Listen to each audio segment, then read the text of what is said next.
Hello everyone. In this video we are basically going to talk about Prim's algorithm. तो सबसे पहले मैं सारे लर्नर्स को ये बोलना चाहूँगी कि बहुत सारे लर्नर्स का ये रिक्वेस्ट है कि मैम डेटा स्ट्रक्चर शुरू करिए.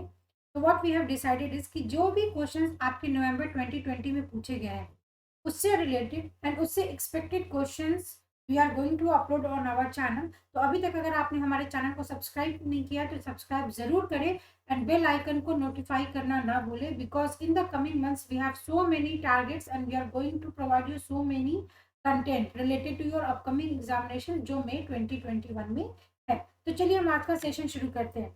ठीक है, इससे पहले वाले वीडियो में हमने डिस्कस किया था कंप्यूटर आर्किटेक्चर का 8085 का माइक्रो प्रोसेसर का क्वेश्चन. आई होप आपने इस वीडियो को देखा है और अगर नहीं देखा तो उसको जरूर देखें because that are the expected question 2019 में भी पूछा गया था एंड 2020 में भी पूछा गया था. अब बात आती है प्रिम्स एल्गोरिदम का.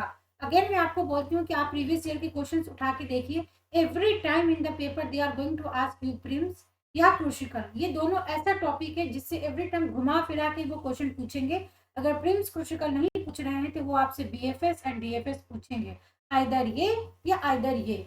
तो ये सारे आपको ट्रैवर्सल आना चाहिए और ये बहुत ही इजी होता है किसी भी क्वेश्चन में मार्क्स को गेन करने के लिए. ठीक है, ये फ्री के मार्क्स हैं जो आपके रॉन्ग नहीं होना चाहिए. अब बात ये आती है कि प्रिम्स एल्गोरिदम है क्या, वो आपको मालूम होना चाहिए. उसके बाद यहाँ पे Prim's algorithm is basically a data structure algorithm जिसमें आप सपोज एक सिटी से दूसरे सिटी में ट्रैवल कर रहे हो. ठीक है, तो आपको उन दोनों सिटी के बीच में कितना टोटल कॉस्ट लग रहा है वो कॉस्ट फाइंड आउट करना है. आपको फाइंड आउट करना है and that should be minimum in terms of cost, minimum in terms of distance and so on. ठीक है, क्यों? क्योंकि यही सब एल्गोरिदम्स आपके रियल वर्ल्ड में फॉर एन एप्लीकेशन बेस्ड आप यूज करते हो. आपको कोई एक रियल सिचुएशन दी जाती है ना, आप इस एल्गोरिदम का यूज करके वहां पे उस लॉजिक को डेवलप करते हो. तो इस तरीके से आपको पता होना चाहिए कि किस एल्गोरिदम का एक्चुअल में being a computer science student उसका प्रैक्टिकल एप्लीकेशन कहाँ पे यूज होता है. ये हो गई फर्स्ट पॉइंट. अब ये बात आती है कि मैम आपने इतना डेप्थ में बता दिया बट क्वेश्चन तो सॉल्व करो. अरे यार, एग्जाम ही पास करना is not the motive, it is about कि you are a computer science student. तो आपको ये सारी चीजें को समझना बहुत ही इंपॉर्टेंट है. क्वेश्चन तो हम सॉल्व करेंगे ही और एग्जाम भी आपका इजीली क्रैक हो जाएगा अगर आपने ये चीज ठान ली है कि आपको मई 2021 में किसी भी तरीके से एग्जाम क्वालिफाई करना है. चलिए अब क्वेश्चन को देखते हैं. तो क्वेश्चन जैसा कि आप स्क्रीन पे देख रहे हैं, आपको प्रिम्स एल्गोरिदम का यूज करना है because to construct a minimum spanning tree and यहाँ पे आपको स्टार्ट नोड दे दिया है ए. तो किसी भी क्वेश्चन में स्टार्ट नोड अगर ए दे दिया है तो यहाँ पे मैं आपको तरीका बताती हूँ क्वेश्चन में कैसे इलिमिनेट करते. बिकॉज कि स्टार्ट नोड ए दे दिया है तो अगर किसी भी ऑप्शन में यहाँ पे ए नहीं होता तो आप उस ऑप्शन को तुरंत एलिमिनेट कर देते. क्यों? क्योंकि क्वेश्चन में फिक्स है कि स्टार्टिंग नोड ए होना चाहिए. अब बात आती है कि चलो अब यहाँ से तो एलिमिनेट नहीं होगा तो आपको और आगे पढ़ना पड़ेगा. तब और आगे पढ़ो. Which one of the following sequence of edges represent a possible order in which the edges would be added to construct the minimum spanning tree? अब आपको ये पूछा गया है कि ये आपको कुछ सीक्वेंस गिवन है, इसमें से कौन सा सीक्वेंस है जिसका यूज करके आप मिनिमम स्पैनिंग ट्री को फाइंड आउट कर सकते हो. Before solving this question let us understand what is Prim's algorithm. क्यों? क्योंकि एक वीडियो बनाने का ये मकसद होना चाहिए कि आपको उस टॉपिक से रिलेटेड अगर एग्जामिनेशन में नेक्स्ट पूछा गया तो वो आपको आना चाहिए. ठीक है, तो प्रिम्स एल्गोरिदम को हम जॉर्निक्स एल्गोरिदम भी बोलते हैं. This is one of the greedy algorithm. ये क्वेश्चन आपका यहाँ पे 2 हो गया जो every time match the following में पूछा ही जाता है. उसके बाद है कि ये ग्रीडी एल्गोरिदम है and that finds minimum spanning tree for a weighted graph. This is question number 3. अगर आपको यहाँ पे ट्रू फॉल्स में स्टेटमेंट ये देता है कि आपका फिजिकल एल्गोरिदम है और एक प्रिम्स एल्गोरिदम है, क्या दोनों एल्गोरिदम आप डायरेक्टेड पे यूज कर सकते हो या अनवेटेड ग्राफ पे यूज कर सकते हो? यस और नो? तो answer will be no. Why no?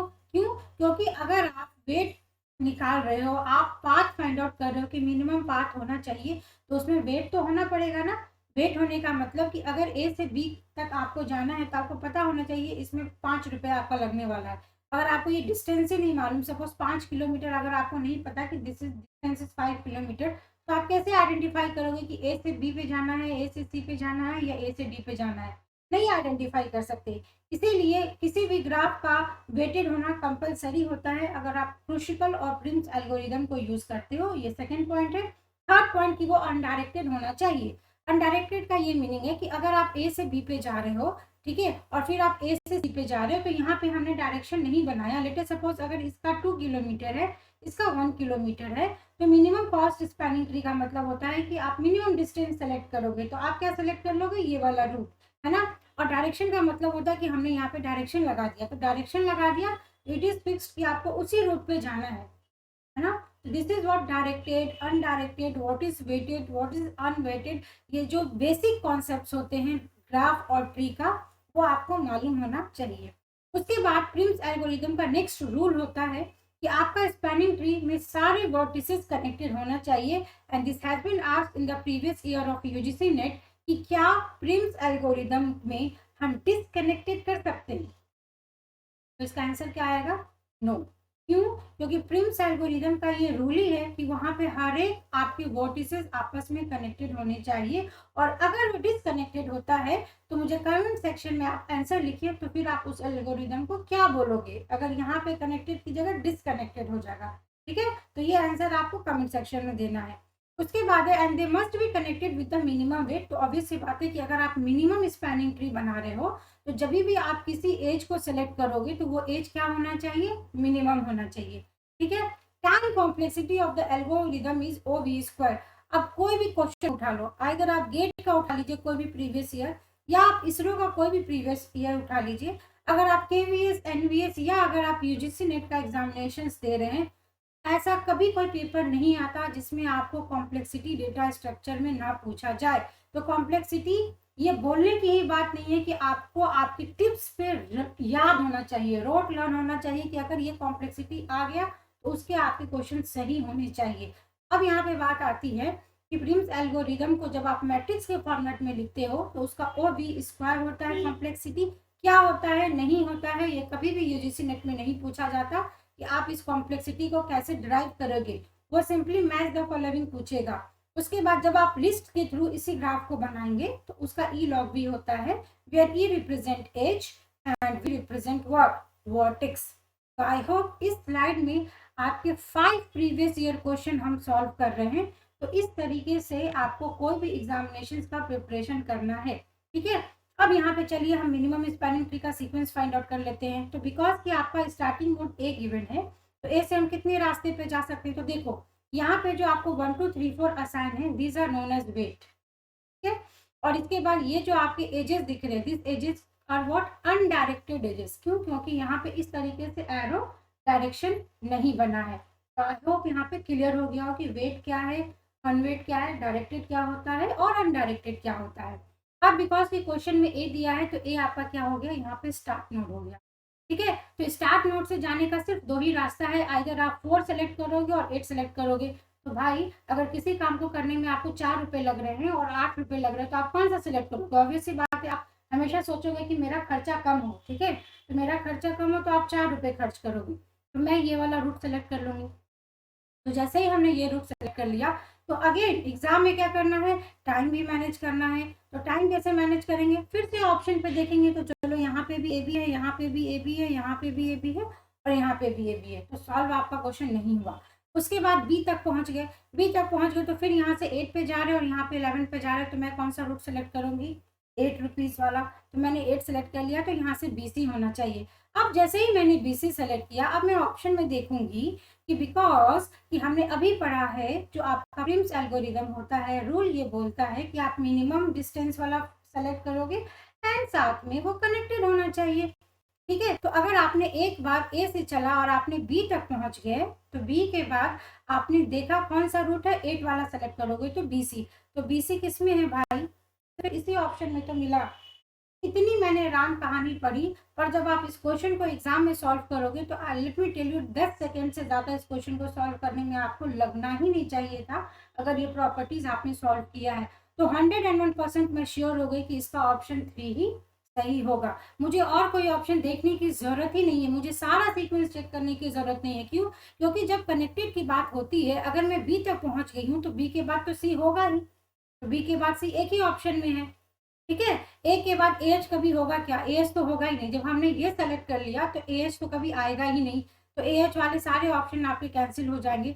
तो there are so many rules, जिस रूल्स के बेसिस पे आप क्वेश्चन को सॉल्व कर सकते हो। And elimination method is the best method, कि आपको अगर अपने कॉन्सेप्ट पे पकड़ है तो आप किसी भी क्वेश्चन को ना एग्जाम में 2 बार क्रॉस चेक जरूर करें। 2 बार क्रॉस चेक इसलिए मैं बोलती हूँ करो, क्योंकि 150 क्वेश्चन आपको सॉल्व करना है 180 मिनट्स में, है ना। कहीं ना कहीं टाइम मैनेजमेंट सबके साथ इशू होता है। क्यों? क्योंकि net exam is not a difficult exam, but उसको क्रैक करने में बहुत मुश्किल होती है। क्यों? क्योंकि आप ये सोच के जाते हो भाई हम तो पूरा पढ़ के गए हैं, हम तो 120 से ऊपर ही लेकर आएंगे, और इस चक्कर में आपका क्वेश्चन कितना आता है, आप 80 पे जाके लटक जाते हो। और एवरी टाइम अगर मैं जनरल कैटेगरी की बात करूँ तो आपका 82 से 85 क्वेश्चन आपके राइट होना चाहिए। तो 1-2 मार्क्स से आप हमेशा रह जाते हो। इसीलिए आपका ये टारगेट होना चाहिए कि अगर आप 120 क्वेश्चन सॉल्व करके आ रहे हो, आउट ऑफ 120 आपके 100 क्वेश्चन सही होने चाहिए। This is how you have to attempt the question in the examinations.